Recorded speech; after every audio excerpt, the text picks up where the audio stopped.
G7 என்னன்னா உலகத்தின் பணக்கார 7 நாடுகள் என்று அர்த்தம். அமெரிக்கா உள்ளிட்ட இந்த G7 நாடுகள்ல முதல் தலைவராகவும் இதே இம்மானுவேல் மேக்ரான் அவர்கள் தான் அறியப்படுவார் என்பதையும் நாம் புரிந்து கொள்ள வேண்டும். அவருக்கு மிகப்பெரிய வாழ்த்துக்களை தெரிவிக்கிற கடமை உலகத்தில் இருக்கக்கூடிய அத்தனை மனிதநேயமிக்கவர்கள் மீதும் இருக்கிறது என்பதை நம்ம புரிஞ்சுக்கணும்னா, இப்படி ஒரு போல்டான முடிவை மேக்ரான் எடுப்பார்னு யாருமே எதிர்பார்க்கல. இப்படியான சூழல்ல இத்தாலியினுடைய பிரதமர் ஜியோர்ஜியா மெலோனி விடுத்திருக்கக்கூடிய அறிக்கை இன்றைக்கு வெளியாக இருக்கு. அதுல அவங்க என்ன சொல்றாங்கன்னு கேட்டா, பாலஸ்தீனத்துக்கு தனியான அரசாங்கத்தை நிறுவுவதை நான் மிக கடுமையாக ஆதரிக்கிறேன் என்றாரு.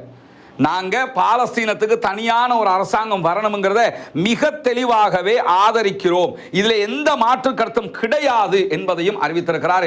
டெய்லி பாருங்க, மேற்கு நாடுகள் ஒவ்வொன்றாக ஆதரவு தளத்தை அதிகரித்துக் கொண்டே வருகிறது. இப்பொழுது இத்தாலியும் தாங்கள் பாலஸ்தீன அரசாங்கத்தை நிறுவுவதை ஆதரிப்பதாகவும், அதே போன்று ஐநாவினுடைய அமர்வில்